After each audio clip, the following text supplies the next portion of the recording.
January 10th, 1942. New York City.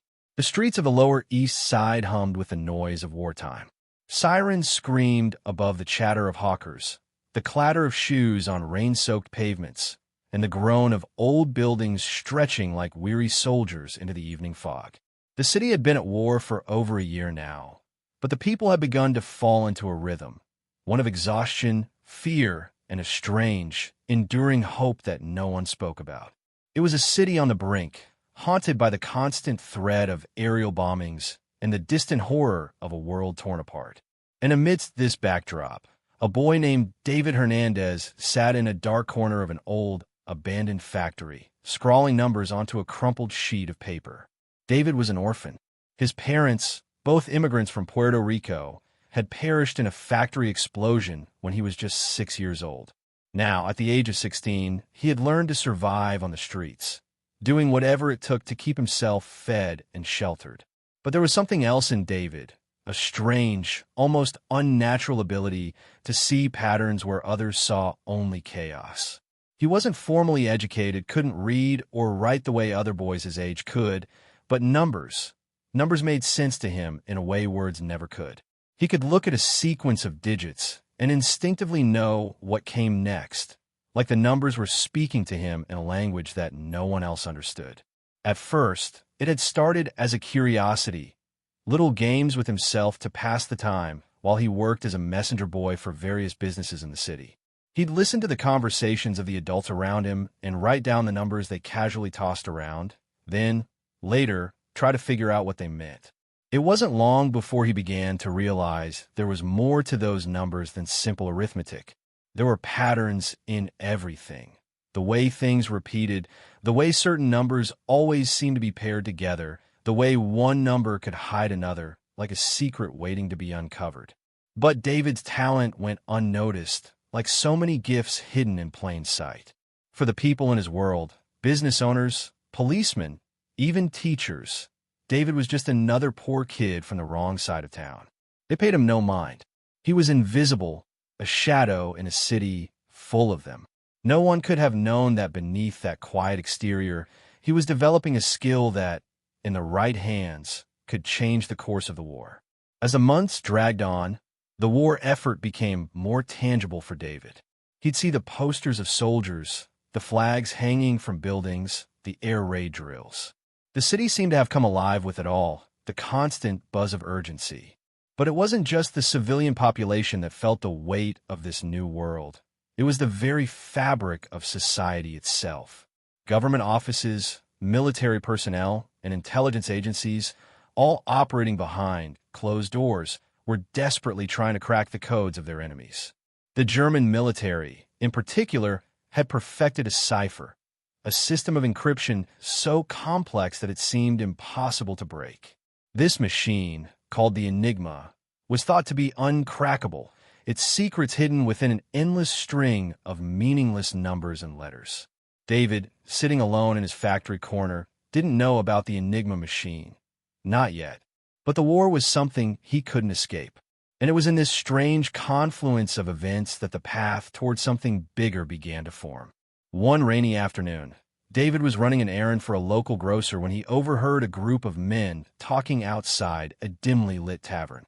They were arguing, heatedly, over a string of numbers that they believed held some kind of significance.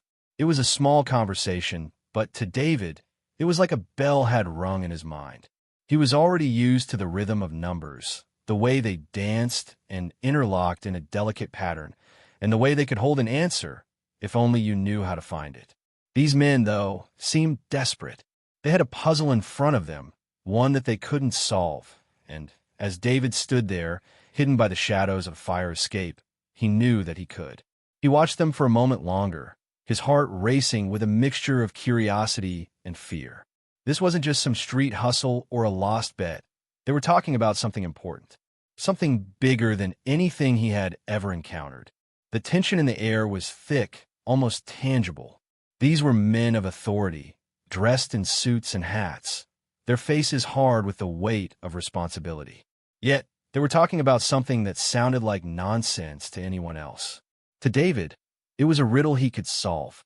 The conversation ended abruptly as the men scattered, clearly frustrated. But David had seen enough. He memorized the sequence of numbers they had discussed, storing them in his mind like a vault. He knew what he had to do. That night, alone in his tiny room in a dilapidated boarding house, David sat with a pencil in his hand, staring at the wall in front of him. The numbers from the tavern circled around in his head like a haunting melody. He began to write them down, his hand steady despite the uncertainty that clawed at him. As he worked, the patterns began to emerge. It was like the fog of confusion lifted, revealing a path where none had existed before.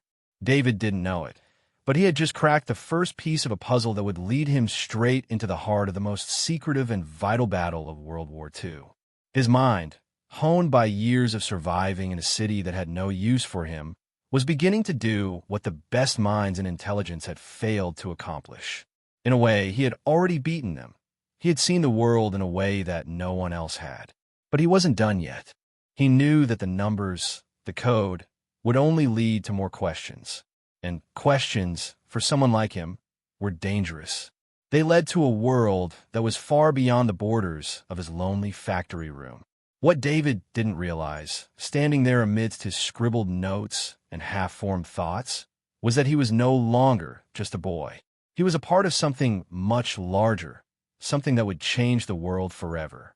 He had uncovered a truth, a paradox of history that no one would fully understand until years later. A lonely orphan, with no formal education, had outsmarted the most advanced military machine in history. But the question remained, would anyone ever recognize the boy who had unlocked the future? February 17th, 1943. London. David Hernandez sat in a small, dimly lit room at Bletchley Park, the secretive center of Britain's code-breaking efforts. The room was crowded with minds far superior to his own in academic pedigree.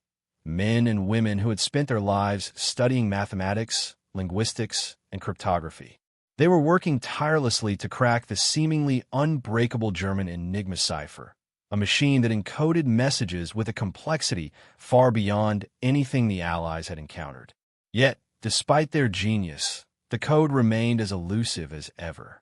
David, though, had done what none of them could. He had cracked it, or at least, he had cracked enough to show that there was a path to follow. His work, though imperfect, had broken through the surface of the Enigma's layers, revealing cracks in its seemingly impenetrable shell.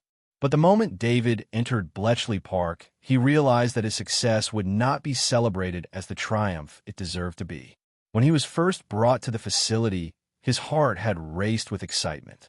He had been told little, only that his work with numbers had caught the attention of someone important, but what he didn't know was how deeply entrenched the British intelligence community was in their ways. They had spent years training their best minds for this very task. They had built an entire infrastructure of experts, each with years of schooling and training. To them, David's lack of formal education was a glaring flaw, a dangerous oversight, perhaps, but nothing more than that. A curiosity, an anomaly, but not a force to be reckoned with. He quickly discovered that no one was quite sure what to make of him. The cryptographers at Bletchley Park barely acknowledged him at first. They were kind enough, but there was no sense of recognition, no acknowledgement of the extraordinary feat he had accomplished.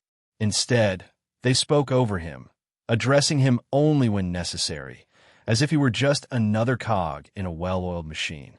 David didn't mind at first. He had never expected anything from anyone. He had never been given the luxury of recognition. He was used to standing on the outside, watching as others claimed the credit for things he had accomplished. What he hadn't prepared for was the deep sense of isolation that now hung over him. There was no camaraderie here, no sense of unity. The people around him were too wrapped up in their own intellectual worlds, their minds consumed with the problem at hand. They were focused on the mechanics of the enigma, on solving it as a puzzle, and they saw David not as an innovator, but as a tool, an outsider with an odd set of skills that might eventually be of some use.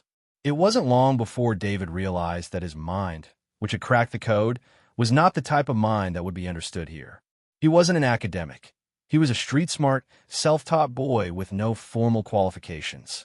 He was someone who saw patterns that others couldn't, who could piece together fragments of information and make connections that no one else could. But to the people around him, he was a ghost, a shadow in a room full of experts.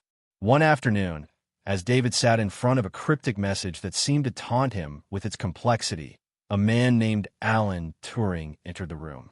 Turing was one of the most famous minds at Bletchley Park, known for his brilliance in mathematics and cryptography. He was, in many ways, the embodiment of the world that David had entered, a world of intellect, discipline, and education.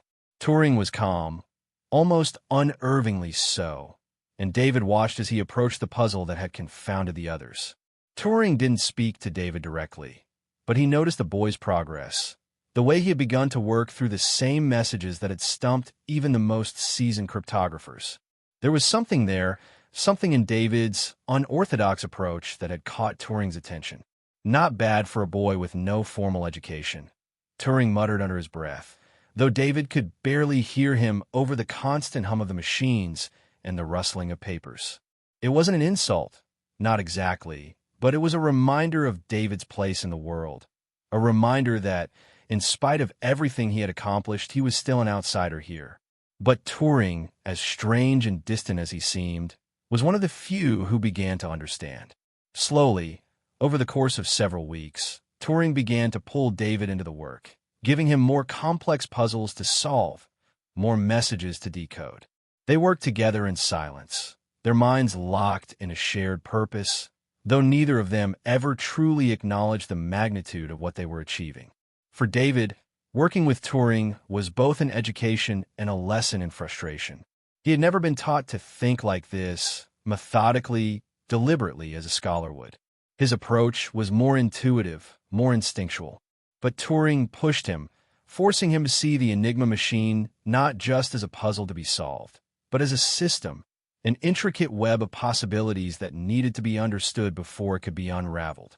As they worked side by side, David began to understand just how deeply entrenched the bureaucracy at Bletchley Park was. Turing and the others, though they respected David's abilities, still saw him as an outsider, someone who didn't belong. It was a feeling David knew all too well. For the first time, he felt the weight of something larger than himself, the weight of a system that valued tradition over innovation, recognition over merit. One evening, after hours of fruitless attempts to decode a particularly difficult message, David sat alone in the corner of the room, staring at the endless strings of numbers and letters. He could feel the pressure mounting. He had made progress, but it was still unclear whether the information he had uncovered would be enough to stop the Germans. Would they ever be able to fully decipher the enigma? Would anyone ever understand the true extent of his role in it all? David's mind raced, but there was no one around to share his thoughts. The others had gone home, leaving him alone with the hum of the machines and the weight of his own thoughts. He had cracked a piece of the puzzle, but the rest was still out of reach. And more than that, he wondered if he would ever be fully recognized for his work. His breakthrough, though significant, had been overshadowed by the structure of the organization around him. It was a victory, yes, but it was a victory that might never be seen for what it truly was. And as David sat there, in the silence of the night, one question loomed over him like a shadow. Was this how history was written? Was this how men like him were erased from the pages of time, never to be truly recognized for their brilliance? As the machines hummed on, David realized that the war was not just a battle of nations. It was a battle for recognition, for a place in history that could be denied even to the greatest minds. The truth, it seemed, was always just out of reach. And for men like David, it would remain hidden in the shadows, forever on the verge of being lost. August 5th, 1944. Washington, D.C.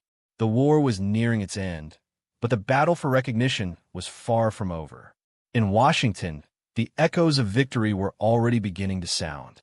The Allies had made significant advances, pushing back the Axis powers in Europe, and the tide of the conflict seemed to be shifting in their favor.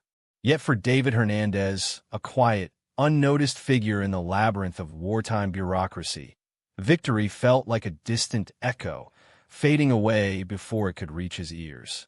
David had spent the past year working in the shadows of Bletchley Park, a cog in a massive machine that had helped turn the tide of the war.